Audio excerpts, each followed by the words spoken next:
Pauline et Simon, bonjour. Bonjour Nicolas. Merci de nous accueillir dans votre lieu de vie. C'est comme ça qu'on pourrait dire pendant plus d'1 an, c'est ça ? Oui, c'est le lieu de vie où on a voyagé pendant plus d'1 an, 14 mois exactement, sur les routes. C'était notre outil de travail, notre outil de voyage et notre compagnon de route. Il y a combien de mètres carrés ? Est-ce qu'on parle de mètres carrés dans un camping-car ou combien de... On vit comment là-dedans ? J'avoue qu'on n'a jamais exactement calculé. Au départ, on était très optimiste. On a dit 9 mètres carrés. Maintenant, on a vu nos estimations à la baisse. Ouais. Moi, je dirais plus 6 mètres carrés. Ouais. Après, on a eu différents voyages. Donc, on était beaucoup dehors. Oui. Du moins, pendant la période de janvier à juillet, voire août. Et après, c'est vrai que sur la deuxième période de octobre jusqu'à janvier, c'est vrai que c'était un peu plus compliqué parce qu'on était à l'intérieur, donc il fallait un peu plus s'organiser. En plus, avec les vêtements d'hiver, les couvertures, on s'imagine bien que ça fait assez vite du chantier. Ouais. Parce que là, le camping-car est, on va dire, en mode rangé, parce qu'il y a des caméras, donc voilà, c'est ce qu'on m'a dit. Mais je veux dire, c'était comment dans la vie de tous les jours ? Il y avait des couvertures de partout, des fringues, du matériel Alors, Simon et moi, on est de tempérament plutôt... bordélique. Voilà, votre confort à vous et puis la façon dont vous rangez. Ouais. Mais bon, après, à un moment donné, on est obligé de s'astreindre, surtout quand on est deux, quand on doit respecter l'espace de vie de chacun, on est obligé un petit peu de s'imposer un minimum de rigueur. Comment on fait pour garder le sourire tout le temps et si on se fait la tête mutuellement, il est juste à côté, donc comment ça se passe ? Il y a la salle de bain là-bas. Voilà, si, Non, je pense tout simplement que quand on est en voyage, c'est tout simplement très différent de la vie de tous les jours parce que tout ce qu'on vit, c'est vraiment intense. Alors dans les bons, effectivement, comme dans les mauvais moments. Mais à un moment donné, la personne qui est avec vous, elle partage ce qu'on ressent, ce qu'on voit. Donc quelque part, c'est notre réceptacle, notre confident. Donc on n'a pas envie de se prendre la tête avec l'autre personne qui nous accompagne. Donc finalement, c'est vrai que beaucoup de gens nous ont demandé et alors, ça a été, est-ce que vous n'êtes pas pris la tête ? Et finalement, pas tellement. Pas tant que ça ? Pas tant que ça. D'accord, ouais. Bien sûr, alors je vais pas dire qu'il n'y a pas eu des... T'as pas fait la vaisselle. Ouais. Non, mais on n'est pas très exigeants l'un envers l'autre. Je pense qu'on est assez tolérants de tempérament à la base. Donc c'est sûr que quelqu'un qui veut entreprendre cette aventure, il faut déjà bien avant qu'il connaisse la personne avec qui il part. Parce qu'un jeune couple, ça peut être ça passe ou ça casse. Ouais, faut être assez tolérant, penser à l'autre aussi, de ne pas être envahissant. Et puis voilà. Non, il faut penser vraiment, comme je disais tout à l'heure, que le voyage... on n'a pas envie de se prendre la tête parce qu'on a envie surtout de partager. Moi, les seuls souvenirs de camping-car que j'ai, c'est au camping. Et on voit un haut-vent à chaque fois. Vous n'avez pas de haut-vent, vous ? C'est vraiment... Alors, on a un haut-vent aussi qu'on a sorti de temps en temps. Mais l'idée, en fait, c'est pour ça qu'on a choisi le camping-car, c'est d'être assez discret. Donc voilà, on essaie discret en même temps, c'est écrit péripéties partout. Hein. C'est vrai. Mais pour un camping-car, celui-là est plutôt discret parce qu'il se gare sur une place de parking. D'habitude, les camping-cars sont beaucoup plus larges avec le lit à l'arrière. Nous, on a le lit dans la capucine. Donc voilà, l'idée pour nous, c'était aussi de se fondre. Mais comme vous le dites, péripéties un petit peu notées sur tous les côtés. C'est ça qui intriguait aussi les gens.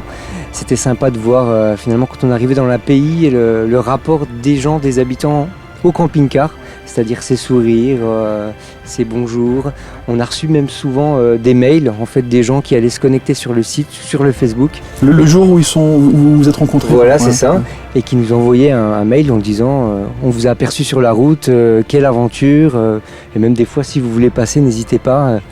Voilà, vraiment, le camping-car, là, était la porte d'entrée, finalement. Oui, la porte d'entrée de ce voyage, et c'était aussi une manière de se mettre en relation avec les gens. Et avec ces photos aussi des kiss bankers qu'on a à l'extérieur, les pays qu'on a traversés, les jeunes et les moins jeunes étaient assez fascinés, un peu comme des grands enfants. Au pire, on récolte de l'indifférence, au mieux, les gens viennent. Mais on n'a jamais croisé de méchanceté, quoi, voilà. Et dans tous les pays que vous avez visités, sur les 35 000 bornes, Simon l'a dit, on voyait vraiment comme les gens se comportaient, rien que le regard des gens sur le camping-car indiquait un peu l'atmosphère dans laquelle on était. Faut pas non plus mentir, il y a des endroits où on a vu que les regards n'étaient pas forcément très accueillants, mais dans ce cas, il n'y avait pas de il y aurait pas eu, on n'aurait pas imaginé qu'il y ait d'agression, par exemple. C'était plus un bon, voilà, Ouais, voilà, je préfère ok. ignorer. Ok, ouais. bon.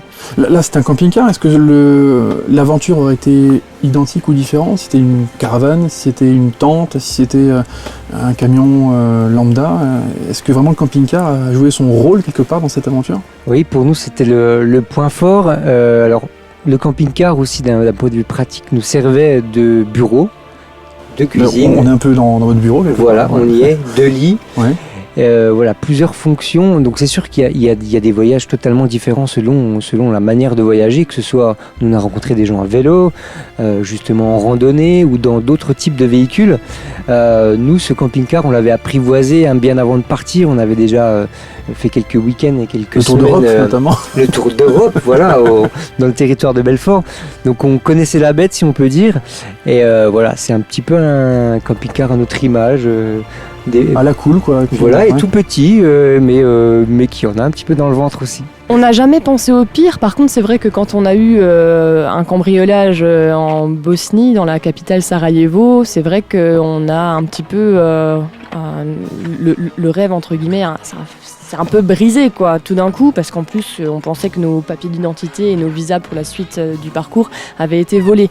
Donc, on s'est vraiment dit, ça y est, c'est la fin, il va falloir revenir en France pour faire les papiers. Et c'est vrai que c'est quelque chose qu'on n'avait jamais envisagé. Mais c'est vrai que quand on part comme ça à l'aventure, on n'imagine jamais le pire. On imagine quand même, on se dit bien que ça va pas être tous les jours facile. Mais on pense pas que tout peut s'arrêter du jour au lendemain. Fort heureusement pour nous, ça nous est pas arrivé. Est-ce que vous êtes dit un jour, qu'est-ce que je fais là? Qu'est-ce que je fous là? Bah, de temps en temps, ah oui, on a pu se dire ça. Après, c'est vrai qu'on a la faculté quand même d'évacuer, on va dire, les pensées négatives. Parce que voilà, forcément, dans cet espace réduit, il y a forcément des galères, des choses un petit peu pénibles. Mais il suffit juste de regarder par la fenêtre, de voir chaque jour un nouveau paysage, des nouvelles personnes, de ressentir une atmosphère et une ambiance différente à chaque fois.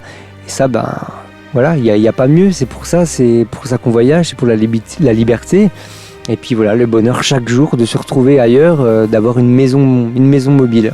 Vous avez eu la chance de prendre des photos, de prendre des vidéos. On les partage ensemble là en ce moment sur francebleu.fr, sur la page Facebook de France Bleu Belfort-Montbéliard. Est-ce que vous pouvez nous faire un petit panaché audio pour la radio, vidéo pour la vidéo, des paysages envoûtants, des surprises? Il y a eu une aurore boréale aussi, si j'ai bien compris. C'est ça, ouais. Bah oui, alors, le beau spectacle visuel, forcément, c'était cette aurore boréale, ce spectacle un peu magique. Pendant 2 heures, on a été très chanceux, hein, Pauline, d'avoir ça sous... C'était la première fois? C'est la première fois. On avait chassé des aurores boréales il y a quelques années en Islande, sans en trouver. Mais là, c'était un spectacle grandiose. Après, qu'est-ce qu'on a aimé finalement? J'ai envie de dire que chaque pays a aussi ses particularités, ses paysages. Et ce qu'on aime bien dire aussi, c'est qu'un pays s'appréhende à la fois avec ses beautés naturelles, mais aussi avec ses gens. C'est toute une ambiance en fait. Je pense en particulier à une vidéo que vous avez diffusée très tôt dans votre voyage, si je ne me trompe pas. Vous étiez en Espagne et vous avez filmé en fait un concert mea cappella, je crois, il y a un nom particulier de ce chanteur. J'ai montré ça à une de mes amies qui était en Espagne et qui a eu les larmes aux yeux parce que ça lui a rappelé justement ce qu'elle a vécu. Enfin, je ne sais pas comment vous avez fait pour retranscrire tout ça, mais... Bah, c'était du flamenco, donc Andalousie, donc ça transpire la culture, ça transpire la fierté là-bas, c'est très expressif et on était tombé dans un bar qui était vraiment local, où des gitans, des vrais, chantaient. Donc c'était tout à fait envoûtant. Alors j'espère que sur la vidéo on a senti un peu cette tension limite quand on écoute qui est très prenante. Ah mais il y a quelque chose dans cette vidéo, moi c'était ma préférée, je suis désolé. C'est vrai, pour nous en tout cas on l'a fait, quand on a vu le résultat, alors en plus c'est assez rare d'être satisfait de ce qu'on fait, hein, je crois, je sais pas Simon, moi beaucoup, un peu, hein, et celle-là on avait vraiment réussi à faire passer ce qui se passait, quoi. C'était sensationnel. Hein. Il y a la Finlande qui a été un grand moment aussi parce qu'on est amoureux de nature, de plein air, de grands espaces. Et donc on y est tombé aussi dans la bonne période, et ça c'est vraiment un pays qui nous a fascinés parce qu'on a retrouvé ces paysages magnifiques, ces lacs, ces tourbières, et aussi avec ce plaisir de randonner, de découvrir la nature, et finalement avec aussi une simplicité dans la vie, quoi. C'est-à-dire qu'on peut aller camper n'importe où, on peut faire son feu de bois, on peut aller récolter ses myrtilles, ses baies, pêcher son petit poisson, et le soir se faire son petit barbecue. Et puis Vous êtes resté combien de temps dans ce paradis? on est resté presque un mois, parce qu'on a vraiment aimé cet espace, et voilà, retrouver le temps qui coule. On y était en plus à une période où le soleil se couchait peu, donc à 18h on pouvait aller faire une randonnée et puis rentrer à minuit, 1h du matin sans problème. Et il faisait encore jour à cette heure-là? Il faisait quasiment jour, et voilà, 2 heures de nuit. Après, il y a eu aussi des surprises, des pays auxquels on ne s'attend pas. Moi, que j'avais personnellement vraiment envie de découvrir, c'était vraiment les Balkans. Pour moi, ça a été, pour nous, je crois, notre coup de cœur, parce que on a cette image de pays et qui a subi ce qu'il a subi. Ils étaient en guerre il y a une vingtaine d'années, et on en a une image pas très bonne, il faut l'admettre. Et moi, ça m'a touchée de voir à quel point les gens étaient demandeurs qu'on vienne à eux, que des touristes viennent à eux, que des voyageurs viennent à eux, parce qu'ils ont beaucoup à donner. Alors c'est vrai que nous on a vu vraiment différents pans du voyage, celui où vous êtes accueilli en tant que touriste tout simplement, et celui où vous êtes accueilli en tant que voyageur. Et il n'y a rien de plus plaisant en fait d'être accueilli en tant que voyageur, parce qu'on sent vraiment qu'il y a une volonté de Il n'y partage. a pas de filtre particulier, c'est vraiment du brut et du sincère, quoi. C'est Voilà, c'est ça. Et on sent qu'il n'y a pas d'arrière-pensée. Et forcément, il y a peut-être des arrière-pensées derrière, je sais pas. C'est faire vivre son pays, ou du moins le faire, oui, peut-être commercialement, ou tout simplement montrer qu'il y a aussi des choses à voir, à montrer, et puis l'enthousiasme, on est toujours fier de son pays, où qu'on aille.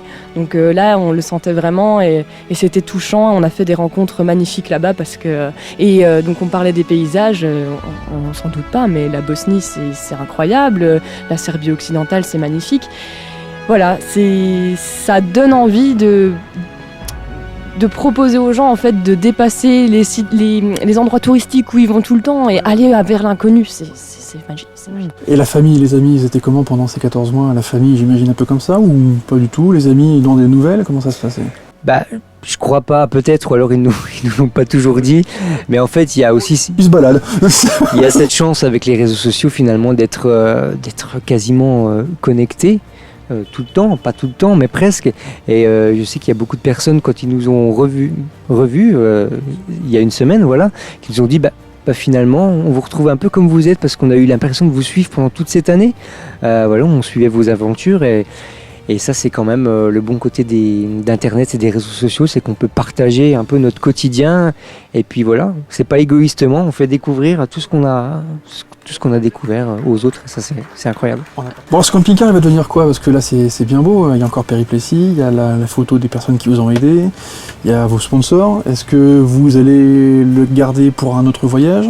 Est-ce que vous allez dire, bon, allez, maintenant c'est fini, on va revenir à la dure réalité qui est le travail? Est-ce qu'il va vous servir pour d'autres aventures plus locales? Comment ça se passe? Pour l'instant, on va le laisser un petit peu se reposer, parce qu'il nous a bien aidé. Je pense qu'il a besoin un peu de repos. Mais voilà, on va le garder toujours avec nous, parce qu'en plus, il est marqué là au fer blanc d'une aventure un peu extraordinaire. On ne peut pas le laisser comme ça. Et oui, Il n'y aurait un passe-moqueur si vous décidez de le vendre, par exemple. Ah oui, c'est sûr. C'est sûr, ça a été notre maison pendant 14 mois. On a vécu plein d'émotions ici, donc c'est pas possible.